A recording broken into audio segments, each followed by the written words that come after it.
ಸಮಾಜ ಕಲ್ಯಾಣ ಇಲಾಖೆಯ ಹಾಸ್ಟೆಲ್ ಕರ್ಮಕಾಂಡ ಒಂದ ಎರಡು ಸಚಿವ ಮಹದೇವಪ್ಪ ಅವರೇ ಸ್ವಲ್ಪ ಇತ್ತ ಗಮನವನ್ನ ಕೊಡಬೇಕು ನೀವು. ರಾಜಧಾನಿಯಲ್ಲಿ ಹಾಸ್ಪಿಟಲ್ಗಳ ಸ್ಥಿತಿ ಹೇಗಿದೆ ಗೊತ್ತಾ?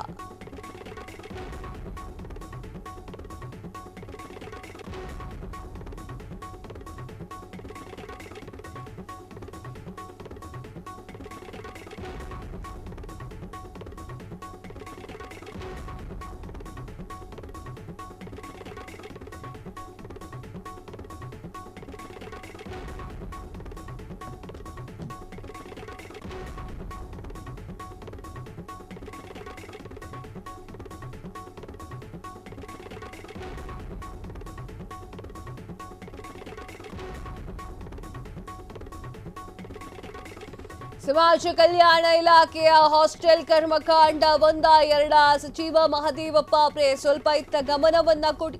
ರಾಜಧಾನಿಯಲ್ಲಿ ಹಾಸ್ಟೆಲ್ಗಳ ಸ್ಥಿತಿ ಹೇಗಿದೆ ಗೊತ್ತಾ? ಅಂಬೇಡ್ಕರ್ ಸರ್ಕಾರಿ ವರ್ಗೀಕೃತ ಕಾಲೇಜ್ ಬಾಲಕರ ಹಾಸ್ಟೆಲ್ನಲ್ಲಿ ಅಧ್ವಾನ. ಬೆಂಗಳೂರಿನ ಅಘರ ಬಳಿ ಇರುವಂತಹ ಬಾಲಕರ ವಿದ್ಯಾರ್ಥಿ ನಿಲಯದಲ್ಲಿ ಮೂಲಭೂತ ಸೌಕರ್ಯಗಳ ಕೊರತೆ ಆಗಿದೆ. ಹಾಸ್ಟೆಲ್ ಅವ್ಯವಸ್ಥೆ ಕಂಡು ವಿದ್ಯಾರ್ಥಿಗಳು ಪ್ರತಿಭಟನೆ ಮಾಡಿದ್ದಾರೆ. ಹಾಸ್ಟೆಲ್ ಅವ್ಯವಸ್ಥೆಗೆ ರೋಸಿ ವಿದ್ಯಾರ್ಥಿಗಳಿಂದ ಹೋರಾಟ. ವಿದ್ಯಾರ್ಥಿ ನಿಲಯ ವರ್ಗಾವಣೆ ಮಾಡದ ಸಮಾಜ ಕಲ್ಯಾಣ ಇಲಾಖೆ ಆಫೀಸರ್ಸ್ ಅವ್ಯವಸ್ಥೆ ಬಗ್ಗೆ ದೂರು ನೀಡಿದ್ರು ಕ್ರಮವನ್ನ ಕೈಗೊಳ್ಳದಂತಹ ಅಧಿಕಾರಿಗಳು. ಹಾಸ್ಟೆಲ್ನಲ್ಲಿ ಅನಧಿಕೃತ ವಿದ್ಯಾರ್ಥಿಗಳ ಹಾವಳಿ ಜಾಸ್ತಿ ಆಗಿದೆ. ಕೋರ್ಸ್ ಮುಗಿಸ್ಕೊಂಡು ಹೋದ್ರೂ ಕೂಡ ಹಾಸ್ಟೆಲ್ ಬಿಟ್ಟು ಹೋಗದ ಕೆಲ ವಿದ್ಯಾರ್ಥಿಗಳು ಅಲ್ಲೇ ಉಳ್ಕೊಂಡಿದ್ದಾರೆ. ಅನಧಿಕೃತವಾಗಿ ವಿದ್ಯಾರ್ಥಿಗಳ ಸಮಸ್ಯೆ ಕೂಡ ಎದ್ದಿರುವಂಥದ್ದು. ಅನಧಿಕೃತ ವಿದ್ಯಾರ್ಥಿಗಳ ಹಾವಳಿಯಿಂದ ಬೇಸತ್ತು ಹೋಗ್ಬಿಟ್ಟಿದ್ದಾರೆ ಅಲ್ಲಿರುವಂತಹ ಹಾಸ್ಟೆಲ್ನ ವಿದ್ಯಾರ್ಥಿಗಳು. ಹಾಸ್ಟೆಲ್ ಕೊಠಡಿಗಳಿಗೆ ಸರಿಯಾಗಿ ಕಿಟಕಿ ಸೌಲಭ್ಯವಿಲ್ಲ. ವಿದ್ಯಾರ್ಥಿಗಳ ಪರದಾಟ ಹೇಳತೀರದ್ದಾಗಿದೆ. ಸರಿಯಾದ ವ್ಯವಸ್ಥೆ ಕೂಡ ಇಲ್ಲ. ಗುಣಮಟ್ಟದ ಆಹಾರ ಸಿಗದ ಕಾರಣ ವಿದ್ಯಾರ್ಥಿಗಳ ಅಳಲು ತೋಡ್ಕೊಂಡಿದ್ದಾರೆ. ಸಮಾಜ ಕಲ್ಯಾಣ ಇಲಾಖೆ ಅಧಿಕಾರಿಗಳ ವಿರುದ್ಧ ಗರಂ ಆಗಿರುವಂತಹ ವಿದ್ಯಾರ್ಥಿಗಳು. ಏನಾಯ್ತು ಅನ್ನೋದನ್ನ ಹೇಳ್ತೇನೆ. ಹಾಸ್ಟೆಲ್ ನೋಡಿ, ಆ ಹಾಸ್ಟೆಲ್ನಲ್ಲಿ ಪಾಪ ಮಕ್ಕಳು ಇರಬೇಕು, ಹೇಗಿರ್ಲಿಕ್ಕಾಗತ್ತೆ? ನಾವು ಸಮಾಜದಲ್ಲಿ ರೋಗ ನಿರೋಧಕ ಶಕ್ತಿಯನ್ನ ನಮ್ಮ ದೇಹದಲ್ಲಿ ಹೆಚ್ಚಿಸಿಕೊಳ್ಬೇಕು. ಆ ಹಾಸ್ಟೆಲ್ ನೋಡ್ಬಿಟ್ರೆ ನಮಗೆ ತಲೆ ತಿರುಗಿಬಿಡುತ್ತೆ. ಸಮಾಜದಲ್ಲಿ ಈ ರೀತಿಯ ಹಾಸ್ಟೆಲ್ಗಳು ಇದೆಯಾ, ಅದರಲ್ಲಿ ನಾವು ಇರಬೇಕಾ ಅನ್ನುವಂತಹ ಪ್ರಶ್ನೆ ಮೂಡೋದಂತೂ ಸಹಜವಾಗಿರುತ್ತೆ. ಏನು ವಿಚಾರ ಅಂತಂದ್ರೆ, ಆ ಹಾಸ್ಟೆಲ್ನ ನೋಡಿ, ಸ್ಕ್ರೀನ್ ಮೇಲೆ ನಿಮಗೆ ಆ ಒಂದು ಹಾಸ್ಟೆಲ್ನ ವಿಚಾರ ಗೊತ್ತಾಗ್ತಾ ಇರಬಹುದು. ಸಮಾಜ ಕಲ್ಯಾಣ ಇಲಾಖೆಯ ಹಾಸ್ಟೆಲ್ ಕರ್ಮಕಾಂಡ ಒಂದ ಎರಡ ಸಚಿವ ಮಹದೇವಪ್ಪ ಅವರು ಸ್ವಲ್ಪ ಇತ್ತ ಗಮನವನ್ನ ಕೊಡಬೇಕು. ಅಕ್ರಮದಲ್ಲಿ ನಡೆದಿರುವಂತಹ ಘಟನೆ ಇದು. ರಾಜಧಾನಿಯಲ್ಲಿ ಹಾಸ್ಟೆಲ್ಗಳ ಸ್ಥಿತಿಗತಿಗಳು ಹೇಗಿದೆ ಅನ್ನೋದನ್ನ ಈ ಒಂದು ವಿಡಿಯೋದಲ್ಲಿ ನೀವು ತಿಳ್ಕೊಳ್ಬಹುದು. ಅಂಬೇಡ್ಕರ್ ಸಹಕಾರಿ ವರ್ಗೀಕೃತ ಕಾಲೇಜು ಬಾಲಕರ ಹಾಸ್ಟೆಲ್ನಲ್ಲಿ ಅಧ್ವಾನವಾಗಿದೆ. ಬೆಂಗಳೂರಿನ ಅಘರ ಬಳಿ ಇರುವಂತಹ ಬಾಲಕರ ವಿದ್ಯಾರ್ಥಿ ನಿಲಯ ಇದು. ವಿದ್ಯಾರ್ಥಿ ನಿಲಯದ ಮೂಲ ಸೌಕರ್ಯಗಳು ಕೊರತೆಯಾಗಿದೆ. ಹಾಸ್ಟೆಲ್ ಅವ್ಯವಸ್ಥೆ ಕಂಡು ವಿದ್ಯಾರ್ಥಿಗಳು ಪ್ರತಿಭಟನೆ ಮಾಡಿದ್ದಾರೆ. ಹಾಸ್ಟೆಲ್ ವ್ಯವಸ್ಥೆಗೆ ರೋಸಿ ವಿದ್ಯಾರ್ಥಿಗಳಿಂದ ಹೋರಾಟವಾಗಿದೆ. ವಿದ್ಯಾರ್ಥಿ ನಿಲಯದ ನಿರ್ವಹಣೆ ಮಾಡದಂತಹ ಸಮಾಜ ಕಲ್ಯಾಣ ಇಲಾಖೆ ಆಫೀಸರ್ಸ್ ಅವ್ಯವಸ್ಥೆಯಾಗಿದೆ. ಅನಧಿಕೃತವಾಗಿ ಅಲ್ಲಿ ಇನ್ನೂ ಕೂಡ ಮಕ್ಕಳಿದ್ದಾರೆ. ಈಗ ಕೋರ್ಸ್ ಮುಗ್ದಿರುತ್ತೆ, ಆದ್ರೂ ಕೂಡ ಹಾಸ್ಟೆಲ್ ಚೇಂಜ್ ಮಾಡಿರೋದಿಲ್ಲ. ಆ ತರದ ವಿದ್ಯಾರ್ಥಿಗಳು ಕೂಡ ಅಲ್ಲಿದ್ದಾರೆ. ಅನಧಿಕೃತ ವಿದ್ಯಾರ್ಥಿಗಳ ಹಾವಳಿಯನ್ನ ಖಂಡಿಸಿ ಹಾಸ್ಟೆಲ್ನ ನಿಜವಾದ ವಿದ್ಯಾರ್ಥಿಗಳು ಪ್ರತಿಭಟನೆ ಮಾಡ್ತಾ ಇದ್ದಾರೆ. ಹಾಸ್ಟೆಲ್ ಕೊಠಡಿಗಳಿಗೆ ಸರಿಯಾದ ಕಿಟಕಿ ಇಲ್ಲ, ಸೌಲಭ್ಯಗಳಿಲ್ಲ. ವಿದ್ಯಾರ್ಥಿ ನಿಲಯದಲ್ಲಿ ತಿಗಣೆ ಕಾಟ ಕೂಡ ಇದೆ. ಅದರಿಂದ ಬೇಸತ್ತು ಹೋಗ್ಬಿಟ್ಟಿದ್ದಾರೆ. ಗುಣಮಟ್ಟದ ಆಹಾರ ಸಿಗದೆ ಸಾಯ್ತಾ ಇರುವಂತಹ ಪರಿಸ್ಥಿತಿ. ಗುಣಮಟ್ಟದ ಆಹಾರ ಸಿಗ್ತಾ ಇಲ್ಲ. ಸಮಾಜ ಕಲ್ಯಾಣ ಇಲಾಖೆಯವರ ವಿರುದ್ಧ ವಿದ್ಯಾರ್ಥಿಗಳು ಗರಂ ಆಗಿರುವಂತಹ ಘಟನೆ ನಡೆದಿದೆ.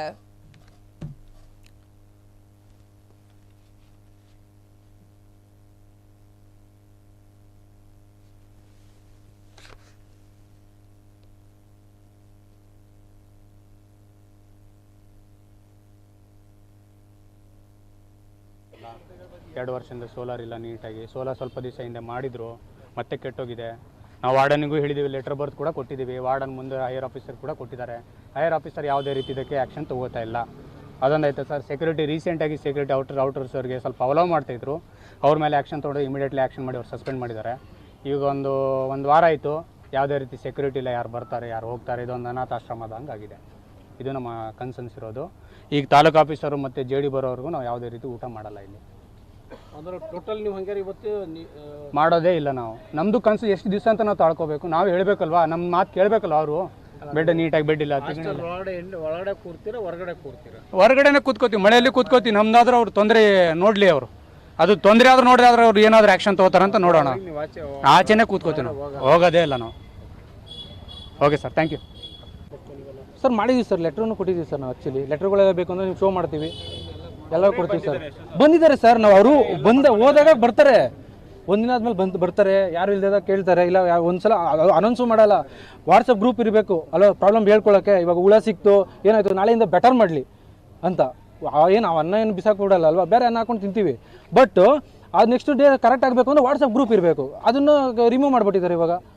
ಯಾರ ಹತ್ರ ಹೇಳ್ಕೊಳಕ್ ಗೊತ್ತಿಲ್ಲ ನಮಗೆ. ರಿಮೂವ್ ಮಾಡೋದು ಏನಕ್ಕಂದ್ರೆ, ಈಗ ಎಜುಕೇಶನ್ ಮುಗ್ದವರು ಅನ್ನೋನ್ ಪೀಪಲ್ ಆ ಗ್ರೂಪಲ್ಲಿ ಇದ್ದಾರೆ. ಆಸ್ ಪರ್ ವಾಣಿ ಮೇಡಮ್ ಇನ್ಸ್ಟ್ರಕ್ಷನ್ ಅವ್ರನ್ನ ಗ್ರೂಪ್ ಡಿಲೀಟ್ ಮಾಡಿ ಹೊಸ ಗ್ರೂಪ್ ಕ್ರಿಯೇಟ್ ಮಾಡಿ ಅಂತ ತಂದಿರೋದು. ಇವಾಗ ಏನಂದರೆ ವಾರ್ಡನ್ ಅದಕ್ಕೆ ರೆಸ್ಪಾನ್ಸಿಬಿಲಿಟಿ ವಾರ್ಡನ್ ಇರೋದು. ವಾರ್ಡನ್ ಏನಂದರೆ ಇವಾಗ ಸರ್ವೆ ಮೇಲೆ ಬಿಜಿ ಆಗಿದ್ದಾರೆ. ಅವ್ರು ಹೇಳಿದ್ದಾರೆ, ಲೆಟರ್ ಕೂಡ ಬರೆದು ಕೊಟ್ಟಿದ್ದಾರೆ ವಾಣಿ ಮೇಡಮ್ಗೆ, ನಾನು ಫ್ರೀ ಇದ್ದಾಗ ನಾನು ಮಾಡ್ತೀನಿ ಮೇಡಮ್ ಅಂತಂದಿರೋದು. ಏನಕ್ಕೆ ವಾಟ್ಸಪ್ ಗ್ರೂಪ್ ಡಿಲೀಟ್ ಮಾಡಿರೋದು ಅಂದರೆ, ಅದರಲ್ಲಿ ಅನ್ನೋನ್ ಪೀಪಲ್ ತುಂಬ ಜನ ಇದ್ದಾರೆ ಸರ್. ಈಗ ಹಾಸ್ಟೆಲ್ ಹುಡುಗರಿಗೆ ಮಾತ್ರ ಅದು ಇದು ಗ್ರೂಪ್ ಪರ್ಟಿಕ್ಯುಲರ್ ಆಗಿ ಅದು ಅವ್ರಿಗೆ ಅಂತ ಇರೋದು. ಅದರಲ್ಲಿ ಒಂದು ಅಂದ್ರೆ ಅದು ಇತ್ತು ಸರ್. ಈ ವರ್ಷ ಮುಗಿದಿರುತ್ತಲ್ಲ ಹುಡುಗರು, ಅದು ಅದರಲ್ಲೇ ಇದ್ದಾರೆ. ಅವ್ರಿಗೆ ಎಕ್ಸಿಟ್ ಮಾಡಿ ಒಬ್ಬೊಬ್ಬರಿಗೆ ಎಕ್ಸಿಟ್ ಮಾಡೋಕ್ಕೆ ಟೈಮ್ ಬೇಕಲ್ವಾ, ಅವ್ರಿಗೂ ಜನಗಣತಿ ಇದು ಹಾಕಿದ್ದಾರೆ. ಅವ್ರು ಹೇಳಿದ್ದಾರೆ, ಆಸ್ ಪರ್ ವಾಣಿ ಮೇಡಮ್ ಇನ್ಸ್ಟ್ರಕ್ಷನ್ ಡಿಲೀಟ್ ಮಾಡಿ ಗ್ರೂಪ್, ಹೊಸ ಗ್ರೂಪ್ ಕ್ರಿಯೇಟ್ ಮಾಡೋ ಅಂತಂದಿರೋದು.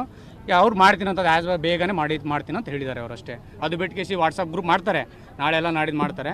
ಹಳೆ ಹುಡುಗರಿಗೆ ಕಿತ್ತಾಕಿ ಹೊರಗಡೆ ಹಾಕ್ತಾರೆ ಅಷ್ಟೇ, ಮತ್ತೇನಿಲ್ಲ. ಮಾಡ್ತಿದ್ದಾರೆ, ಏನು ಮಾಡಿದಾರೆ ಗೊತ್ತಿಲ್ಲ. ಮಾಡಿದ್ದೀವಿ, ಅವ್ರು ಏನಂದಿದ್ದಾರೆ ಅಂತ ನಮಗೂ ಗೊತ್ತಿಲ್ಲ. ವಿಷ್ಣುವನವ್ರು ಮಾಡಿದ್ದಾರೆ. ಇವತ್ತು ನೀವು ಪ್ರತಿಭಟನೆ ನಡೆಸ್ತೀವಿ ಸರ್. ಓಕೆ, ಮಾತಾಡ್ತೀವಿ. BA first year. ಆ್ಯಕ್ಚುಲಿ ನಾವು ಇದನ್ನ ಪ್ರಾಬ್ಲಮ್ಸು ಇವಾಗಂತಲ್ಲ, ಅವಾಗಿಂದನೂ ಅಂದರೆ ಆಲ್ಮೋಸ್ಟ್ 1.5 ಇಯರಿಂದನೂ ನಾವು ಹೋಗಿ ಅಧಿಕಾರಿಗಳ ಹತ್ರನೂ ರಿಕ್ವೆಸ್ಟ್ ಮಾಡಿದ್ದೀವಿ, ಲೆಟ್ರುಗಳು ಕೊಟ್ಟಿದ್ದೀವಿ. ಲೆಟ್ರ್ ಕೊಟ್ಟ ತಕ್ಷಣ ಏನು ಮಾಡ್ತಾರೆ, ಇಮಿಡಿಯೇಟು ಬರ್ತಾರೆ.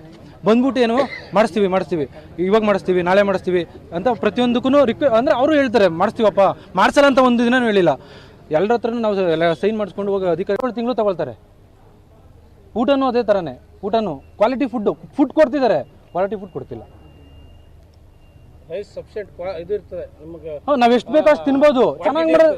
ಹೌದು ಚೆನ್ನಾಗಿ, ಅದು ಕ್ವಾಲಿಟಿನೂ ಇಲ್ಲ ಸರ್ ನಿಜವಾಗ್ಲೂ. ಸೀರಿಯಸ್ಲಿ ಎಲ್ಲಿಂದ ತತ್ತಾರೆ ಅಂತ ಹೇಳೋಕ್ಕೆ ಆಗಲ್ಲ. ಔಟರ್ಸ್ ಅಂತೂ ಯಾರು ಬರ್ತಾ ಇದಾರೆ ಅಂತಲೇ ಗೊತ್ತಾಗಲ್ಲ, ಅಷ್ಟೊಂದು ತೊಂದರೆ ಆಗ್ತಿದೆ. ಇಷ್ಟೇ ಸರ್. ಸಂಘ ಮಾಡ್ತಾಯಿದ್ದೀನಿ, BA ವ್ಯಾಸಂಗ ಮಾಡ್ತಾಯಿದ್ದೀನಿ. ನಾನು ಏನು ಸಮಸ್ಯೆ ಅಂದರೆ, ಇಲ್ಲಿ 2 ವರ್ಷದಿಂದ ನಾವೇನು ಇಲ್ಲಿ ವಾಸ ಇದ್ದೀವಿ, ನಮಗೆ ಯಾವುದೇ ಥರ ಬೆಡ್ಡು ಕೊಟ್ಟಿಲ್ಲ. ಅಂದರೆ ಬೆಡ್ ಇದ್ರೂ ತಿಗಣೆ ಬರೋದು, ಎಲ್ಲ ಥರ ಸಮಸ್ಯೆ ಇದೆ. ಅದಾದಮೇಲೆ ಊಟದಲ್ಲಿ ಯಾವುದೇ ಥರ ಕ್ವಾಲಿಟಿ ಫುಡ್ ಇಲ್ಲ. ನಾವು ಪ್ರತಿ ಅಧಿಕಾರಿಯಿಂದ ಹಿಡಿದು ಡಿಸ್ಟ್ರಿಕ್ಟ್ ಆಫೀಸರ್ವರೆಗೂ ಎಲ್ಲರಿಗೂ ನಾವು ಕಂಪ್ಲೇಂಟ್ ಕೊಟ್ಟಿದ್ದೀವಿ, ಯಾರು ನಮಗೆ ಸಾಲ್ವ್ ಮಾಡಿಲ್ಲ. ಕೇಳೋರಿಲ್ಲ, ಆ ಥರ ಆಗಿದೆ ಸರ್ ನಮ್ಮ ಪರಿಸ್ಥಿತಿ. ಎಲ್ಲರಿಗೂ ಕಂಪ್ಲೇಂಟ್ ಮಾಡಿದ್ದೀವಿ ಸರ್, ವಾರ್ಡನಿಂದ ಹಿಡಿದು. ಹೌದು, ಒಟ್ಟಾರೆಯಾಗಿ ಎಲ್ಲ ಇದು ಮಾಡಿ ಸರ್ಕಾರದ ಸೌಲಭ್ಯ ಆ ಥರ ಎಲ್ಲ ಊಟ ಮಾಡಲ್ಲ, ಏನಿಲ್ಲ. ನಾವು ಇಲ್ಲೇ ಕೂತ್ಕೊಂಡು ಹೋರಾಟ ಮಾಡ್ತೀವಿ ಸರ್. ನಾವು ಯಾರ ಹತ್ರನೂ ಹೋಗೋದಿಲ್ಲ, ಎಲ್ಲರೂ ಇಲ್ಲೇ ಬರಬೇಕು, ನಾವು ಆ ಥರ ಮಾಡ್ತೀವಿ ಸರ್, ಹೋರಾಟ ಮಾಡ್ತೀವಿ ನಾವು. ವಿಷ್ಣು ಅಂತ ಹೇಳಿ ಸರ್.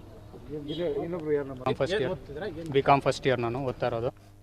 ಕ್ಷಣದ ಸುದ್ದಿಗಳಿಗಾಗಿ ಫ್ರೀಡಂ ಟಿವಿ ಸಬ್ಸ್ಕ್ರೈಬ್ ಮಾಡಿ, ಲೈಕ್ ಮಾಡಿ ಹಾಗೂ ಫಾಲೋ ಮಾಡಿ. ಹೊಸ ಸುದ್ದಿಗಳ ನೋಟಿಫಿಕೇಶನ್ಗಾಗಿ ಬೆಲ್ ಐಕಾನ್ ಮೇಲೆ ಕ್ಲಿಕ್ ಮಾಡಿ.